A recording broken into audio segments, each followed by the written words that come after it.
Assalamualaikum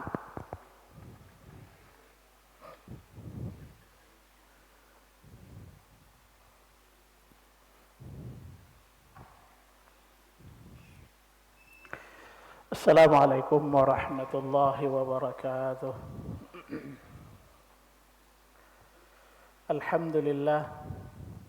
Alhamdulillahilladzi arsala rasulahu bil huda wa dinil haqq liyudhhirahu 'ala ad-din kullih wa kafa billahi shahida. Ashhadu an la ilaha illallah wahdahu la sharika lah وأشهد أن محمدًا عبده ورسوله لا نبي بعده. اللهم صل وسلم وبارك على نبينا محمد وعلى آله وأصحابه ومن تبعهم بإحسان إلى يوم الدين.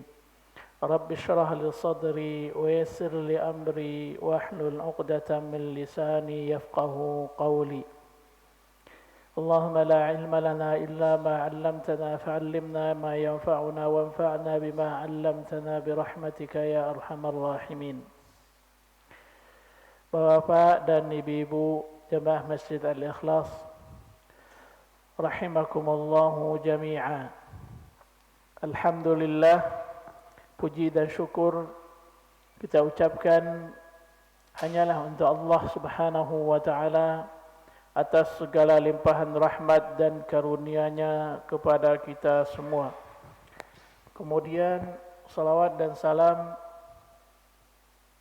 kita ucapkan buat junjungan kita Nabi Muhammad sallallahu alaihi wasallam. Allahumma salli wa sallim wa barik alaihi. Bapak-bapak dan ibu-ibu hafizakumullahu taala, melanjutkan kajian kita dalam kitab atau dari kitab Syarah Sahih Imam Bukhari rahimahullahu taala. Pada malam hari ini kita akan membahas hadis tentang atau bab yang diberi judul oleh Imam Bukhari, bab kaifa yuqbadul ilm. Bab yang menjelaskan tentang bagaimana ilmu tersebut diambil oleh Allah Subhanahu wa taala. Hal ini menjadi relevan dengan judul kita atau bab yang sebelumnya, di mana di bab yang sebelumnya Imam Bukhari rahimahullahu taala memotivasi kita untuk bersemangat dalam menuntut ilmu. Beliau menyebutkan hadis yang diriwayatkan oleh Abu Hurairah, di mana Nabi SAW memuji Abu Hurairah atas semangat beliau dalam menuntut ilmu. Dan kita sudah sampaikan bahwasanya Abu Hurairah radhiyallahu anhu merupakan periwayat hadis Nabi SAW yang paling banyak. Ya, beliau meriwayatkan lebih dari 5.300 hadis Nabi SAW di dalam kitab-kitab hadis yang ada. Sebahagian besarnya atau banyak diantaranya terdapat di dalam kitab Sahih Imam Bukhari dan Sahih Imam Muslim. Dan demikian juga Abu Hurairah radhiyallahu anhu, begitu semangatnya beliau dalam menjaga ilmu tersebut, maka beliau pun mengajarkannya kepada para sahabat beliau. Para ulama mengatakan, di antaranya Imam Az-Zahabi dalam kitab beliau Siyar A'lam Nubala, ketika menceritakan tentang pribadi Abu Hurairah radhiyallahu anhu, beliau mengatakan bahwasanya ada lebih dari 800 perawi yang meriwayatkan hadis dari Abu Hurairah, yang menunjukkan begitu banyak orang yang belajar dari beliau, dari Abu Hurairah radhiyallahu anhu. Kemudian bab itu dilanjutkan oleh Imam Bukhari sekaligus mewanti-wanti kita. Beliau menjelaskan tentang bagaimana Allah Subhanahu wa taala mencabut ilmu tersebut atau kembali mengambil ilmu yang ada pada manusia. Ini sekaligus sebagai wanti-wanti dari Imam Bukhari supaya kita tetap menjaganya, ya, supaya tetap menjaga ilmu tersebut dengan cara mengantisipasinya supaya jangan sampai ilmu tersebut diambil oleh Allah Subhanahu wa taala atau dicabut oleh Allah Subhanahu wa taala. Maka beliau mengatakan dalam hal ini babun kaifa yuqbadul ilm, bab yang menjelaskan bagaimana ilmu tersebut diambil atau dicabut oleh Allah Subhanahu wa taala. Sebelum beliau menyampaikan hadis, beliau meriwayatkan sebuah asar dari Umar bin Abdul Aziz. Umar bin Abdul Aziz salah satu khalifah yang sangat terkenal, bahkan sebagian ulama mengatakan beliau adalah khalifah Rashid yang kelima, ya, di luar khalifah yang 4. Beliau mengatakan, Imam Bukhari mengatakan, wa kataba Umar bin Abdul Aziz ila Abi Bakr bin Ibn Hazm, انظر إلى ما كان من حديث رسول الله صلى الله عليه وسلم فاكتبه فإني خفت دروس العلم وذهاب العلماء ولا تقبل إلا حديث النبي صلى الله عليه وسلم ولتفشوا العلم ولتجلسوا حتى يعلم من لا يعلم فإن العلم لا يهلك حتى يكون سرا. حدثنا العلاء بن عبد الجبار قال حدثنا عبد العزيز بن مسلم عن عبد الله بن دينار بذلك يعني حديث عمر بن عبد العزيز إلى قوله ذهب العلماء.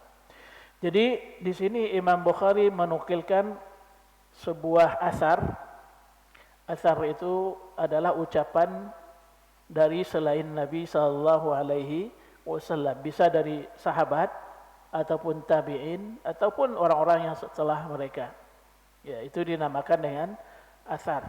Walaupun kadang orang menyebutkan semuanya itu sebagai hadis secara umum, ya. Tapi kalau lebih tepat istilahnya adalah istilahnya asar. Umar bin Abdul Aziz menulis surat kepada Abu Bakar bin Hazm. Abu Bakar bin Hazm adalah merupakan gubernur yang berkuasa di Madinah, ya, di masa Khalifah Umar bin Abdul Aziz. Unzur ma kana min hadithi Rasulullah sallallahu alaihi wasallam. Lihatlah atau carilah apa saja yang ada dari hadis Nabi sallallahu alaihi wasallam atau hadis Rasul sallallahu alaihi wasallam, faktubuhu. Maka tuliskanlah, kata Umar bin Abdul Aziz. Jadi di sini perintah dari Umar bin Abdul Aziz kepada gubernur beliau yang bernama Abu Bakar bin Hazm. Untuk apa? Untuk menyeleksi hadis-hadis Nabi sallallahu alaihi wasallam yang ada di dalam hafalan para ulama yang ada di Madinah, supaya hadis-hadis tersebut tidak hanya berada di dalam dada, di dalam hafalan saja, tetapi hendaknya ditulis. Maka beliau mengatakan faktubuhu. Jadi perintah untuk menulis hadis-hadis Nabi sallallahu alaihi wasallam. Karena sebelum ini penulisan hadis hanya merupakan inisiatif masing-masing yang ingin menulis saja. Mulai dari zaman Nabi sallallahu alaihi wasallam ada beberapa orang sahabat Nabi yang menulis hadis Nabi sallallahu alaihi wasallam. Di antaranya ada Abdullah bin Amr bin As. Sehingga Abu Hurairah radhiyallahu anhu beliau mengatakan tidak ada yang lebih banyak hadisnya dibanding aku, kata beliau, kecuali Abdullah bin Amr bin As. Kenapa demikian? Beliau menjelaskan fa innahu kana yaktub, karena Abdullah bin Amr bin As itu di samping menghafal beliau juga mencatatnya. Ya, itu di antara sahabat yang mencatat. Tapi semuanya itu masih bersifat inisiatif pribadi. Demikian juga setelah generasi sahabat, sampai datang masa khalifahan Umar bin Abdul Aziz di akhir abad pertama atau di awal abad kedua Hijriah. Beliau memerintahkan secara resmi supaya hadis tersebut dituliskan. Perintah beliau terbitkan kepada Abu Bakar bin Hazm. Dan salah seorang ulama yang juga semasa dengan Umar bin Abdul Aziz yang juga ikut menuliskan hadis tersebut berdasarkan perintah dari Umar bin Abdul Aziz adalah Muhammad bin Syihab Az-Zuhri atau yang dikenal dengan Imam Az-Zuhri. Kemudian kenapa Imam Umar bin Abdul Aziz memerintahkan untuk menulis? Beliau mengatakan, "Fa inni khiftu durusal ilmi wa dhahabal ulama." Nah, ini alasan beliau kenapa beliau menerbitkan surat perintah penulisan hadis-hadis Nabi sallallahu alaihi wasallam. Karena saya khawatir, kata beliau, durusal ilmi, ilmu itu hilang, ilmu itu habis. Wa dhahabal ulama, dan para ulama sudah pergi, maksudnya sudah meninggal. Jadi ada dua alasan beliau memerintahkan Muhammad bin Syihab Az-Zuhri ini, Abu Bakar bin Hazm untuk menuliskan hadis. Yang pertama, karena khawatir ilmu itu hilang. Ya, karena khawatir ilmu itu hilang. Makanya sering panitia di masjid ini kan menuliskan, ya, ilmunya itu harus dicatat kan gitu. Fa innal ilma saydun wal kitabatu qaiduhu. Ilmu itu adalah ibarat hewan buruan. Wal kitabatu qaiduhu, dan menulisnya adalah untuk mengikatnya. Terus apa kata Imam Syafi'i? Maka ikatlah ilmu kalian itu atau buruan kalian itu dengan tali yang kokoh. Ya, tali yang kokoh maksudnya adalah dengan ilmu. Karena saya khawatir ilmu itu akan hilang, dan demikian juga para ulama pasti meninggal. Ya, para ulama pasti meninggal. Ini dua alasan yang melatar belakangi Umar bin Abdul Aziz menerbitkan surat kepada Abu Bakar bin Hazm. Wala taqbal illa haditsan Nabi sallallahu alaihi wasallam. Nah, ini kriteria atau syarat yang disampaikan oleh Umar bin Abdul Aziz. Yang ditulis itu cukup hadis Nabi sallallahu alaihi wasallam saja. Ya, prioritas penulisannya adalah untuk hadis-hadis Nabi sallallahu alaihi wasallam. Sementara untuk ucapan para sahabat atau ucapan daripada para tabi'in itu tidak masuk dalam perintah beliau.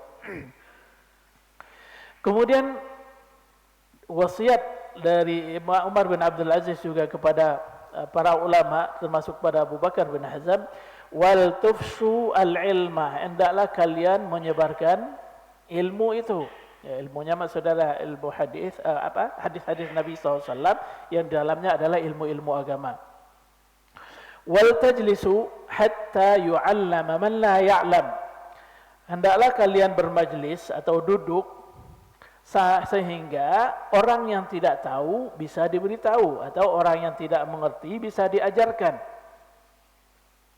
Ini cara penyebaran ilmu menurut Umar bin Abdul Aziz, yaitu duduk bermajlis, yang tidak tahu atau yang masih belum mengenal ilmu agama diajarkan oleh orang yang mengerti agama. Fa innal ilma la yahliku hatta yakuna sirra. Ya, kenapa kok ilmu tersebut harus disebarkan? Kenapa harus diajarkan? Kata beliau, karena ilmu itu tidak akan hilang, tidak akan habis sampai ilmu itu menjadi rahasia. Dalam artian, kalau ilmu itu hanya disimpan oleh orang yang alim, seolah-olah menjadi rahasia untuk dia saja, maka ilmu itu akan sirna atau akan hilang. Nah, ini asar yang disebutkan oleh Imam Bukhari rahimahullahu taala sebagai landasan untuk menjelaskan topik yang ingin beliau sampaikan pada bab ini, yaitu bagaimana ilmu itu dicabut. Ya, di antaranya dari apa yang sudah disampaikan tadi adalah ilmu itu tidak diajarkan. Kalau tidak diajarkan, dia menjadi rahasia, seperti rahasia untuk para alim. Maka ketika alim itu sudah meninggal, ilmu pun akan hilang. Maka beliau kuatkan dengan yang kedua, wa dhahabal ulama. Jadi ada dua penyebab ilmu itu hilang, karena dia tidak diajarkan atau karena orang yang berilmu itu meninggal. Demikian juga yang diriwayatkan oleh Al-Ala. Syekh Muhammad bin Shalih Al-Utsaimin rahimahullahu taala menjelaskan beberapa faedah di sini. Beliau mengatakan hadhihi kalimat jayyidah min al-Khalifah Umar bin Abdul Aziz wa fiha annahu kataba ila Abi Bakar bin Hazm unzur ila ma kana min hadithi Rasulillah sallallahu alaihi wasallam faktubuhu. Ya, intinya tadi sebagaimana yang dikatakan kita sudah jelaskan. Beliau mengatakan ini merupakan kalimat-kalimat yang sangat baik dari Khalifah Umar bin Abdul Aziz rahimahullahu taala. Di dalamnya Umar bin Abdul Aziz menuliskan kepada Abu Bakar bin Hazm untuk melihat hadis-hadis Nabi SAW dan menuliskannya. Kemudian beliau juga menjelaskan wa fi hadza dalilun ala jawazi kitabatil hadis wa qad kana fihi khilafun qadim lakin ba'da dhalika ajma'atil ummah ala annahu la ba'sa bihi bal qad yata'ayyan. Nah, ini permasalahan selanjutnya yang disampaikan oleh Syekh Muhammad bin Shalih Al-Utsaimin. Asar ini atau riwayat dari Umar bin Abdul Aziz ini menunjukkan boleh menulis hadis Nabi sallallahu alaihi wasallam. Karena sebelum ini, sebelum ada perintah resmi itu, para ulama masih berbeda pendapat apakah boleh menulis hadis Nabi sallallahu alaihi wasallam atau tidak.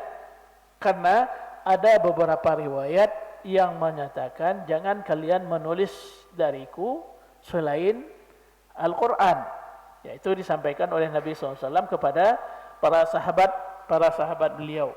La taktubu anni ghairal Quran. Jangan kalian tulis dariku selain Al-Quran. Nah, itu jadi alasan bagi sebagian ulama untuk berhenti menulis hadis-hadis Nabi SAW. Namun demikian, setelah diteliti lebih lanjut, ternyata hadis Nabi SAW yang melarang penulisan hadis tersebut adalah ketika Nabi SAW khawatir para sahabat tidak bisa membedakan antara hadis dengan ayat-ayat Al-Quran. Ya, buktinya apa?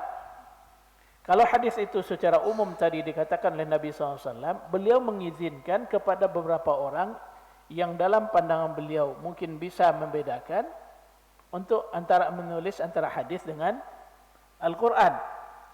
Atau sebahagian beliau perintahkan untuk dibuatkan catatan hadis seperti yang dituliskan, yang beliau perintahkan kepada seorang sahabat beliau yang bernama Abu Syah.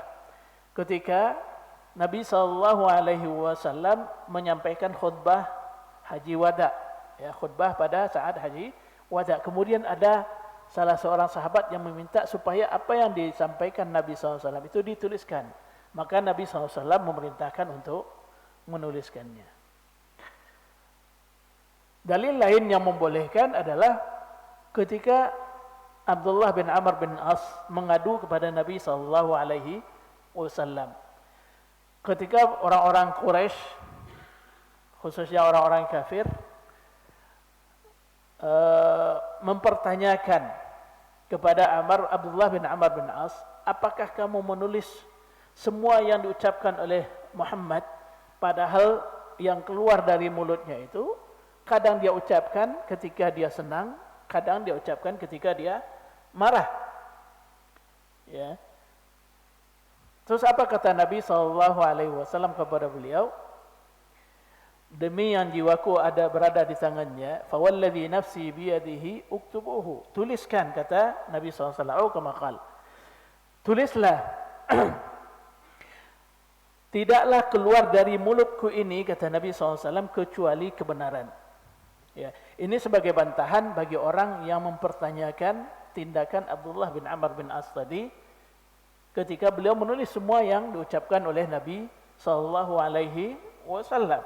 Maka beliau mengatakan kepada Abdullah bin Amr bin As untuk memperkuat keyakinan Abdullah bin Amr bin As, tuliskan, semuanya silakan tulis. Demi Allah yang jiwaku berada di tangannya, yang keluar dari mulutku itu tidak lain hanyalah kebenaran. Ya, ini untuk menegaskan kepada Abdullah bin Amr bin As supaya beliau tetap menulis hadis Nabi sallallahu alaihi wasallam. Dan juga di antara dalil yang lain adalah ketika Nabi sallallahu alaihi wasallam menuliskan surat beliau kepada para pemuka atau tokoh-tokoh negara atau negara tetangga, ya, raja-raja yang ada di Jazirah Arab. Karena yang dituliskan itu juga merupakan bagian dari hadis Nabi sallallahu alaihi wasallam. Ya, itu beberapa dalil yang membolehkan. Ya. Kemudian juga para ulama rahimahumullah sebagaimana disebutkan oleh Syekh di sini, dzalika anna walakin ba'da dzalik ajma'atil ummah ala annahu la ba'sa bihi bal qad yata'ayyan. Ya.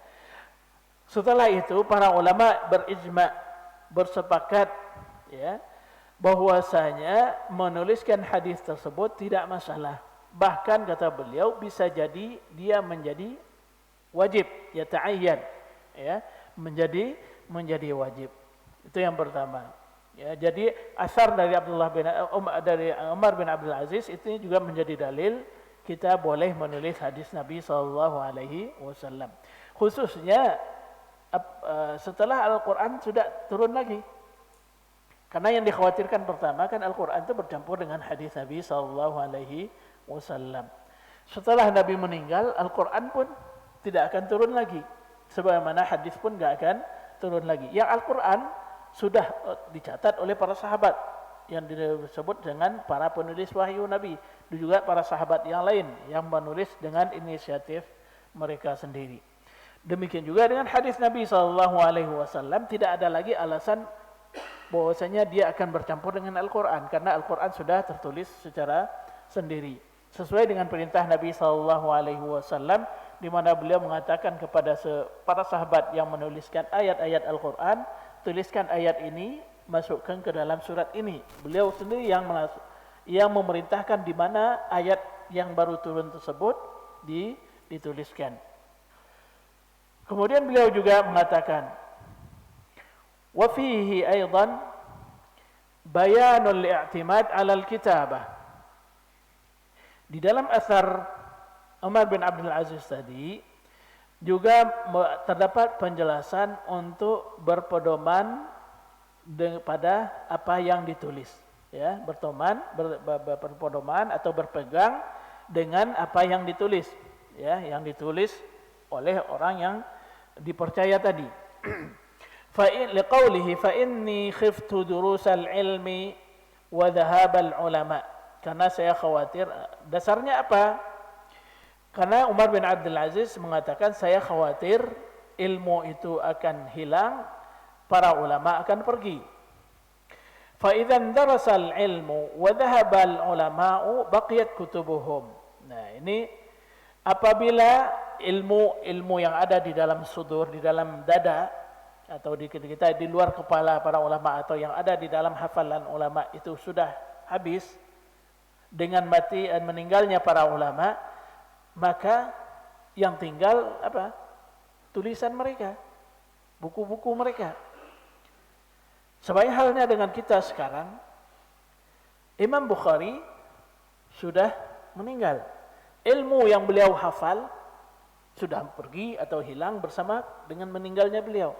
Tetapi apa yang beliau tuliskan masih ada dan tetap akan ada ilaya sampai pada hari Allah Subhanahu wa taala menginginkannya. Maka beliau mengatakan di sini, oleh karena itu kita boleh berpatokan dengan buku yang ditulis para ulama itu sendiri.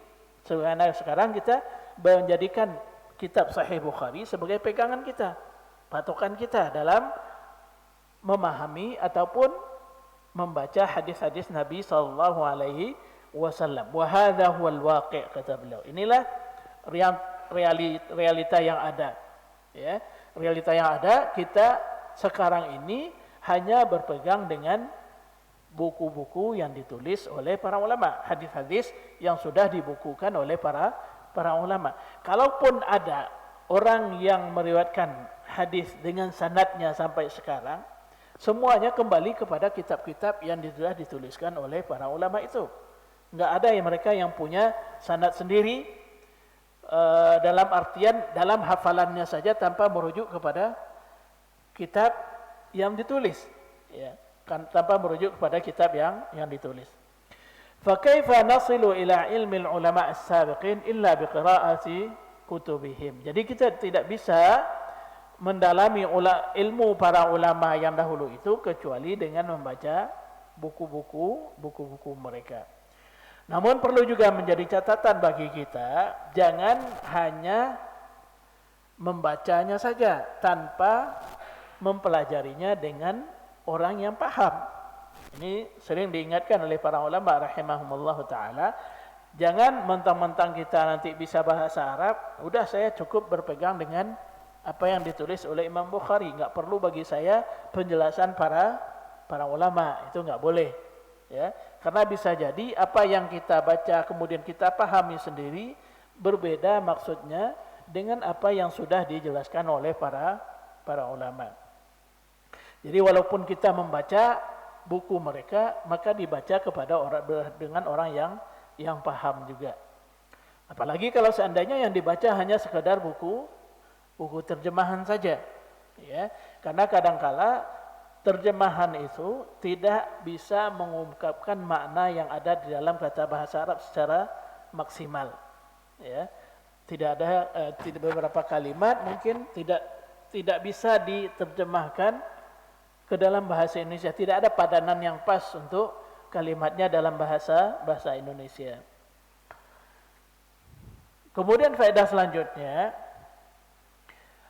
وفيه أيضا حرص عمر بن عبد العزيز على ألا يخلط مع حديث الرسول غيره من الآثار حتى لا يشتبه المرفوع بما دونه لقوله ولا تكتب إلا حديث النبي صلى الله عليه وسلم. Faedah selanjutnya, prioritas Umar bin Abdul Aziz untuk pembukuan hadis-hadis Nabi SAW secara khusus, supaya hadis-hadis tersebut tidak bercampur baur dengan ucapan para sahabat ataupun ucapan para tabi'in ataupun ucapan para imam-imam setelah mereka, atau yang kita katakan tadi asar. Maka beliau mengatakan supaya hadis Nabi SAW tidak bercampur dengan yang lainnya dari asar-asar, ya, asar tadi sudah kita katakan ucapan yang muncul atau ucapan yang muncul dari selain Nabi SAW. Hatta la yashtabihal marfu' bima dunahu, sehingga nanti tidak bercampur antara hadis yang marfu' dengan hadis yang mauquf istilahnya. Mauquf itu hadis yang riwayat yang sampai kepada sahabat saja. Ya, namanya mauquf dalam ilmu hadis. Jadi kalau seandainya ucapan atau perbuatan yang dinisbahkan kepada salah seorang sahabat bukan kepada Nabi SAW, itu namanya hadis mauquf. Hadis mauquf, atau dikatakan dengan istilah lain asar dari sahabat. Ini pembedaan istilah dalam ilmu hadis. Kalau yang mengucapkannya adalah tabi'in atau orang yang setelah tabi'in, itu namanya maqtu', ya, namanya hadis maqtu'. Jadi ada tiga kategori umum untuk hadis, walaupun sanadnya sahih. Kalau hadis dinisbahkan kepada Nabi, maka namanya marfu'. Kalau nisbahnya kepada sahabat yang melakukan, sahabat yang mengucapkan, itu namanya mauquf. Kalau kepada tabi'in atau setelah mereka, itu namanya maqtu'. Kalau yang mengucapkannya tabi'in atau yang melakukannya adalah seorang tabi'in. Nah, Umar bin Abdul Aziz fokus beliau ke hadis yang marfu' tadi, yaitu segala sesuatu yang disandarkan kepada Nabi SAW. Dalam artian, walaupun perbuatan itu terjadi dari seorang sahabat, tapi kejadiannya di zaman Nabi, Kejadiannya di zaman Nabi dan Nabi mengetahuinya, maka itu tetap dikatakan sebagai hadis marfu'.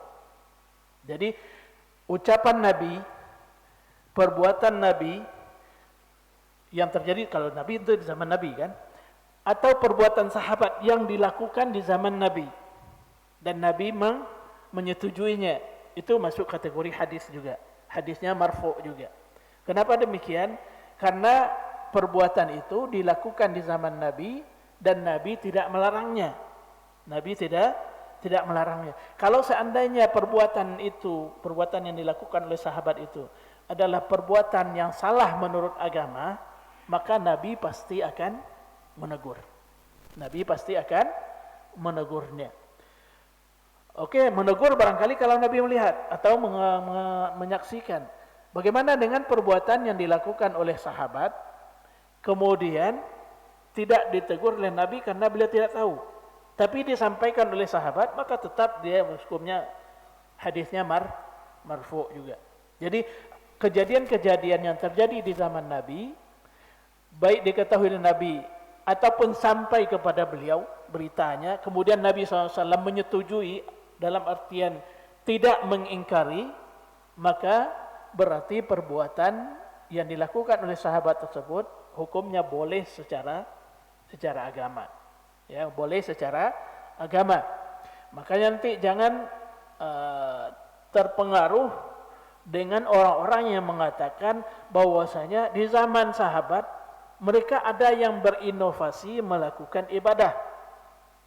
Di zaman sahabat ketika Nabi SAW masih hidup, ada di antara sahabat yang berinovasi melakukan ibadah, padahal Nabi tidak mengajarkan kepada mereka. Kenapa kok dibolehkan? Sementara di zaman kita ada orang yang ingin berinovasi melakukan ibadah yang dianggap bagus, kenapa tidak boleh? Ya, bukankah sahabat melakukannya tanpa diajarkan oleh Nabi boleh? Kenapa kita tidak, kan gitu? Nah ini jangan sampai terpengaruh seperti itu nanti. Ketika di zaman Nabi mereka melakukan, Nabi tidak melarang, berarti itu boleh. Sebab kalau tidak boleh pasti dilarang. Kalau tidak boleh pasti dilarang. Buktinya apa? Seperti mungkin sudah pernah kita sampaikan, 3 orang sahabat yang datang menanyakan tentang ibadah Nabi SAW. Dia mengatakan saya akan puasa sepanjang hari, kan seperti itu. Kan ibadah itu. Bagus. Apakah diizinkan oleh Nabi? Enggak, ditegur oleh Nabi. Berarti itu inovasinya enggak boleh. Berarti ada inovasi yang tidak boleh, maka Nabi akan negur. Tapi kalau seandainya dia boleh, maka akan diizinkan. Seperti misalnya hadis Bilal. Ketika Nabi SAW bertanya kepada Bilal, apa yang engkau lakukan ya wahai Bilal? Saya mendengar telapak sendal kamu, ya, langkah-langkah kaki kamu di surga, kata Nabi SAW. Beliau melihat dalam mimpi beliau. Terus apa kata Bilal? Saya enggak melakukan apa-apa. Hanya saja kata beliau, saya setelah berwudu itu melakukan salat 2 rakaat, kata beliau. Dan Nabi enggak ada menyuruh secara langsung laksanakan salat 2 rakaat setelah wudu. Namun apa yang dilakukan oleh Bilal tersebut disetujui oleh Nabi SAW, walaupun Nabi tidak menyuruhkannya. Jadi apa yang dilakukan oleh Bilal, kalau itu dianggap sebagai inovasi ibadah, maka itu terjadi di zaman Nabi dan Nabi menyetujui perbuatan tersebut. Tapi kalau di kita ini, kemudian kita ingin juga berinovasi melakukan sebuah ibadah misalnya, dengan menambah misalnya saya sudah sholat subuh, kemudian saya ingin perbanyak ibadah sampai syuruk, tambah sholat lagi, kan sholat, tambah sholat sunnahnya lagi, boleh nggak? Nggak boleh, nggak boleh. Anggaplah ini oke, waktunya terlarang, nggak boleh. Oke, semisalnya ini di waktu siang hari setelah syuruk kita boleh sholat? Boleh? Boleh ya?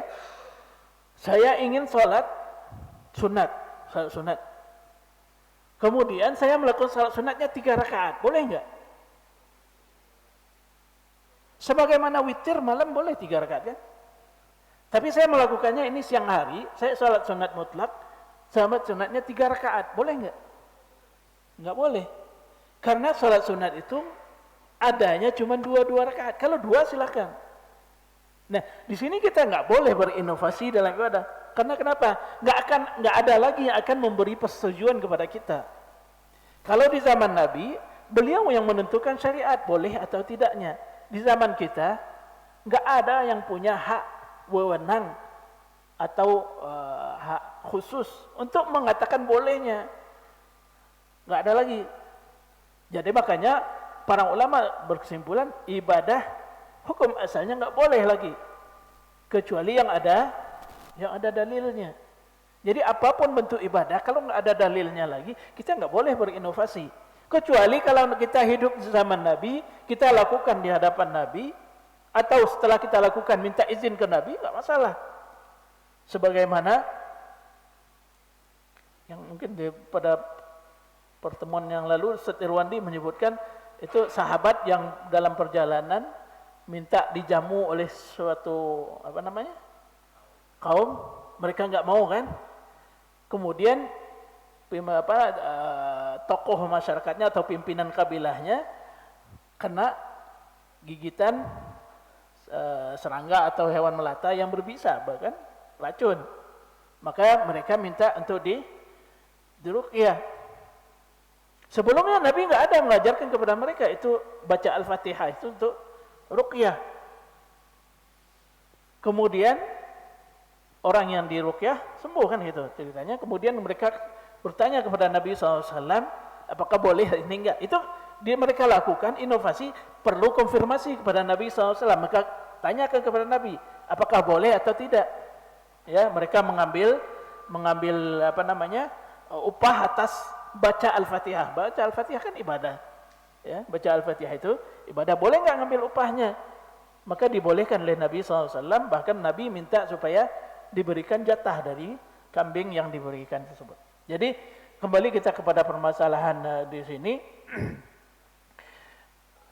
Kalau seandainya di zaman Nabi SAW para sahabat hidup, mereka boleh melakukan inovasi dalam ibadah, tapi semuanya dikonfirmasi ulang kepada Nabi SAW.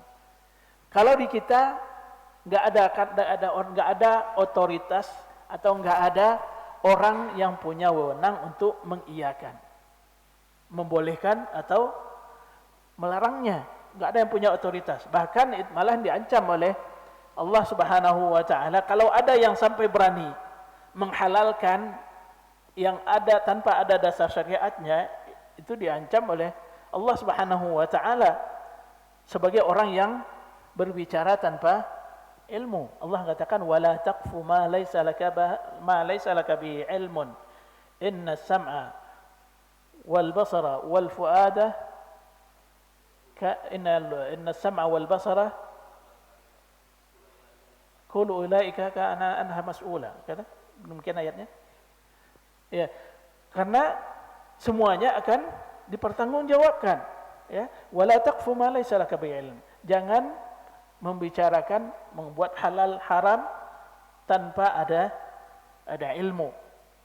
Kalau itu dilakukan oleh seorang ulama, menghalalkan atau mengharamkan sesuatu yang tidak ada dasar dalam Al-Quran atau hadis Nabi SAW, maka dikhawatirkan dia akan sama dengan orang-orang Yahudi ataupun Nasrani ketika mereka menghalalkan apa yang diharamkan oleh Allah, dan sebaliknya menghalalkan apa yang diharamkan oleh Allah dan mengharamkan apa yang dihalalkan oleh Allah Subhanahu wa taala. Baik, kemudian yang selanjutnya kata beliau wa fihi aidan hasu ahli al-ilmi ala ifsha'il ilmi. Di dalam hadis tadi ada motivasi untuk para ulama untuk dalam asar maksud saya, di dalam asar ya dari Umar bin Abdul Aziz tadi ada motivasi untuk para ulama rahimahumullahu taala untuk menyebarkan ilmu ya, menyebarkan ilmu wa ay yajlisu linnas, dan hendaklah mereka juga duduk di hadapan para manusia dalam arti mendatangi majlis-majlis manusia, wa yu'allimuhum hatta yata'allama man la ya'lam, dan mengajari mereka sehingga orang yang tidak tahu bisa belajar. Fa innal ilma la yahliku hatta yakuna sirra, karena ilmu itu tidak akan sirna kecuali kalau dia sudah menjadi rahasia bagi para ulama. Di sini beliau mengatakan, Umar bin Abdul Aziz, dari apa yang disampaikan oleh Umar bin Abdul Aziz, ada faedah yang bisa diambil menurut Syekh Muhammad bin Shalih Al-Utsaimin, bahwasanya para ulama itu juga dianjurkan untuk mendatangi orang, mendatangi kumpulan-kumpulan orang, menyebarkan ilmu kepada mereka. Walaupun sebahagian ulama mengatakan al-ilmu yu'ta wa la ya'ti, kata mereka. Ini terkait yang sifatnya privat. Di mana para ulama sebagian mengatakan bahwasanya ilmu itu didatangi, bukan ilmu yang mendatangi. Ya. Kalau ada majelis ilmu di tempat A, maka kita yang ingin ilmu datang ke sana. Itu secara umum ulama mengatakan demikian. Namun berdasarkan apa yang disampaikan oleh Umar bin Abdul Aziz ini, Syekh mengatakan juga, Syekh Muhammad bin Shalih Al-Utsaimin mengatakan bahwasanya seorang alim bisa jadi dia juga hendaknya mendatangi tempat orang-orang berkumpul. Ini maksudnya bagaimana? Kalau seandainya ada suatu komunitas atau sekelompok masyarakat ingin mengadakan pengajian, maka ada yang diundang, kan ada penceramah diundang. Tidak masalah juga dia datang ke tempat pertemuan tersebut. Bukan orang yang berkumpul itu yang mendatangi ustadznya. Jadi ini dibalik ya. Ada momen di mana ustadz itu membuat pengajian, maka jamaah yang datang ke tempat dia. Dan itu hukum asalnya. Tapi ada juga momen-momen di mana orang mengadakan acara-acara tertentu, mereka mengundang ulamanya. Maka berdasarkan apa yang disampaikan oleh Syekh Muhammad bin Shalih Al-Utsaimin di sini, orang yang alim yang mendatangi kumpulan orang-orang tersebut juga tidak masalah. Jadi jangan nanti simbol persepsi, karena sebagian ungkapan para ulama mengatakan al-ilmu yu'ta wa la ya'ti, ilmu itu didatangi bukan ilmu yang datang ke kita. Jangan dipahami 100% seperti itu. Itu kebiasaan di zaman dahulu. Kenapa? Karena dulu orang-orang kaya, karena dia merasa memiliki harta, maka dia kurang menghargai para ulama, sehingga ulama yang diminta untuk mengajari anak-anaknya di rumah. Nah, disitulah timbul ungkapan para ulama, ilmu itu didatangi, bukan alimnya yang datang. Ya, karena kondisinya di sini apa? Yang diajari cuma 1 atau 2 orang. Sementara yang bisa istifadah dari alim ini banyak. Makanya Syekh mengatakan di sini istimbatnya, kalau seandainya itu sekumpulan orang yang mengundang, enggak masalah. Jangan nanti alim itu, orang yang berilmu itu merasa merasa meninggi gitu ya, merasa egonya tinggi. Oh enggak, kalian yang harus datang ke saya. Enggak mesti seperti itu juga, ya. Enggak mesti seperti itu. Kita dengarkan azan terlebih dahulu.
Alhamdulillah. Wassalatu wassalamu ala rasulillah wa ba'd. Kita lanjutkan. Ada yang mau tanya? Ya, boleh. Tadi Ustaz, tentang masalah inovasi ibadah. Inovasi ibadah. Ya.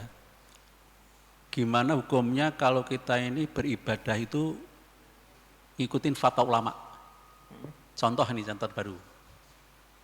Saya itu sering kalau pas umroh itu ada orang umroh 2 kali 3 kali dari umroh udah umroh sekali, terus dia umroh lagi berkali-kali itu dulu katanya nggak boleh. Terakhir itu saya tanya salah seorang satu, katanya fatwa Syekh Jibrin boleh itu. Lagi itu gimana Ustaz?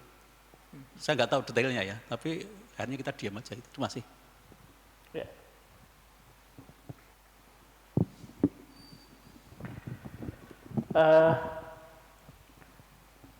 Pada dasarnya terkait inovasi ibadah ya, kalau memang sebuah ibadah itu tidak ada dasar hukumnya, maka itu enggak boleh. Walaupun ada alim yang memberikan fatwa itu, ini boleh. Justru itulah yang dikhawatirkan dan disinggung oleh Al-Quran terkait orang-orang Yahudi ketika mereka mentaati tokoh-tokoh atau ulama mereka, ittakhadhu ahbarahum wa ruhbanahum arbaban min dunillah. Mereka mengambil ahbar ulama Yahudi, wa ruhbanahum itu ulama-ulama Nasrani. Mereka mengambil atau menjadikan ulama-ulama mereka itu Yahudi dan Nasrani arbaban min dunillah, sebagai tuhan-tuhan yang disembah selain Allah Subhanahu wa taala. Ketika ayat ini dibaca oleh Nabi SAW, ada sahabat yang protes.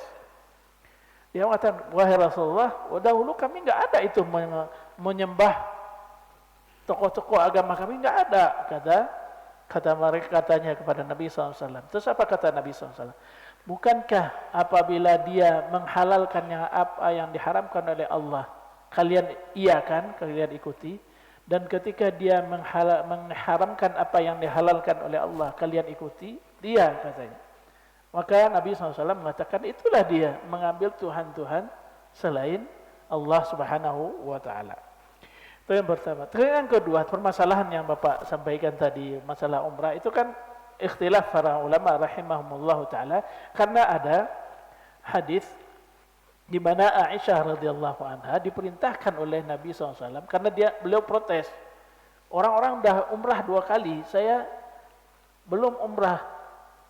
Karena beliau waktu itu terhalang untuk melaksanakan umrah ketika baru datang. Jadi haji beliau langsung gabung dengan umrah. Sementara yang lain umrah dulu, kemudian haji. Pas haji kan ada lagi amalan umrahnya. Ya. Beliau protes. Maka Nabi SAW mengizinkan Aisyah untuk pergi, ditemani oleh saudaranya Abdurrahman bin Abu Bakar, pergi ke yang dikenal dengan sekarang Masjid Aisyah itu di daerah Tan'im.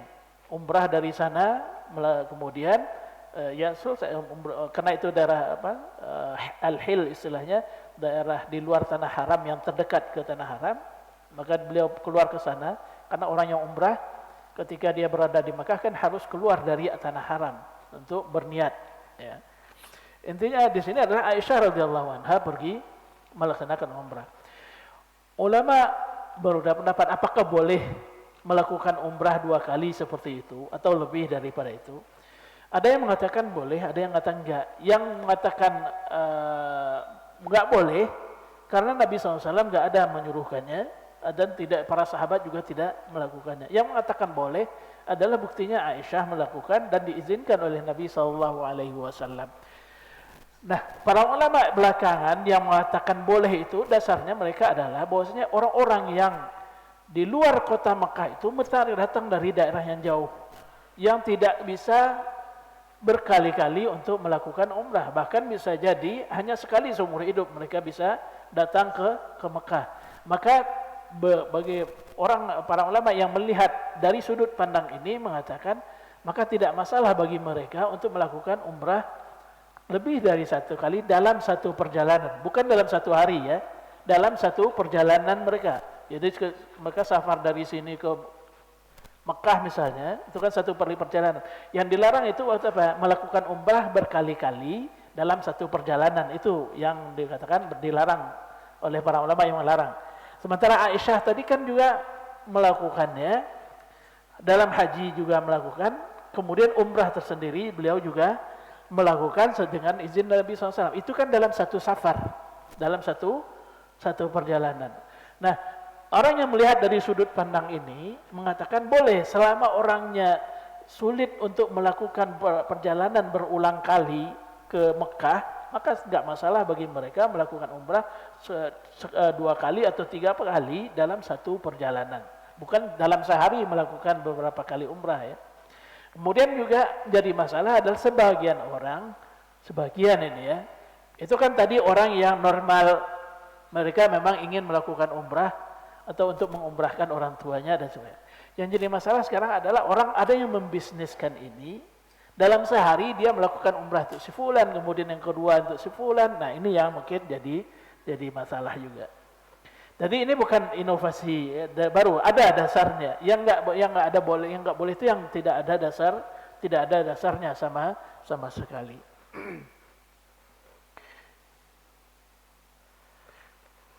Ada lagi? Ya. Kita lanjutkan. Tadi dikatakan bahwasanya wa ayyajlisu linnas wa yu'allimuhum hatta yata'allama man la ya'lam. Para ulama tadi, kata Syekh Muhammad bin Shalih Al-Utsaimin, mendatangi manusia atau orang banyak kemudian mengajarkan kepada mereka, tentu saja yang diajarkan adalah ilmu agama, hatta yata'allama man la ya'lam, sehingga orang yang tidak tahu bisa belajar. Ya, jadi enggak masalah seorang ustadznya yang datang ke kumpulan manusia. Fa innal ilma la yahliku hatta yakuna sirran. Ilmu itu tidak akan sirna kecuali sudah menjadi rahasia. Bahkan ya, orang yang mengajarkan ilmu ke kumpulan orang-orang, tidak menunggu saja di rumahnya atau di masjidnya, itu juga dia melakukan apa yang dilakukan oleh Nabi SAW. Bukankah Nabi berdakwah ke kabilah-kabilah? Beliau mendatangi, enggak ada beliau mengatakan datangi saya, ya. Beliau mendatangi orang-orang orang-orang Yathrib di awal-awal dakwahnya. Bahkan beliau mendatangi orang di musim haji, mendatangi kelompok-kelompoknya. Begitu memang Nabi SAW berdakwah di zaman dahulu. Yang jadi masalah tadi itu, kalau kondisinya sampai orang-orang mendatangkan alimnya itu, ustadz itu, karena tidak menghargai ulamanya.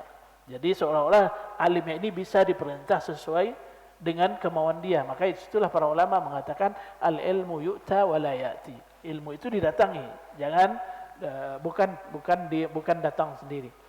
Wa ahsanu makanin yu'lanu fihi al-ilmu huwal masajid. Nah ini Syekh Muhammad bin Shalih Al-Utsaimin rahimahullah taala mengatakan sebaik-baik tempat atau tempat terbaik untuk menyebarkan ilmu itu adalah masjid. Kenapa kata beliau? Li'anna abwabaha maftuha, karena masjid itu terbuka bagi siapa saja, dan terbuka bagi siapa saja. Lain halnya kalau dilakukan di rumah ya, atau kalau di sebagian tempat di namanya istirahahnya, pokoknya di tempat-tempat khusus di mana tidak semua orang tidak bisa masuk. Sementara masjid boleh siapa saja yang ingin belajar. Wa hiya wasi'ah tatahammalu talabah al-katsirin. Karena masjid juga areanya lebih besar sehingga banyak orang yang bisa ditampungnya. Wal insanu law darrasa fi baitihi la ba'sa bihi. Namun demikian beliau mengatakan kalau ada orang yang mengajarkan di rumahnya juga enggak masalah. Ya, enggak masalah. Seorang ustadz buka kajian di rumahnya enggak masalah. Ya bisa jadi entah karena dia enggak dikasih kesempatan untuk di masjid, kemudian dia ajarkan, dia undang teman-temannya atau siapa yang mau kemudian belajar di rumah, enggak masalah kata beliau. Lakin kaunuhu fil masjid awsa' wa anfa. Tapi mengajarkan ilmu itu di masjid yang areanya atau tempatnya lebih luas dan manfaatnya juga lebih besar. Baik Bapak-bapak dan Ibu-ibu, hafizakumullah taala, walaupun kita belum sempat membacakan hadis terkait bab ini, dia cuma satu hadis. Insyaallah kita sampaikan atau kita baca pada pertemuan yang akan datang. Ini kita baru membahas apa yang disampaikan oleh Umar bin Abdul Aziz rahimahullahu taala terkait bab yang menjelaskan bagaimana ilmu itu diambil oleh Allah Subhanahu wa taala.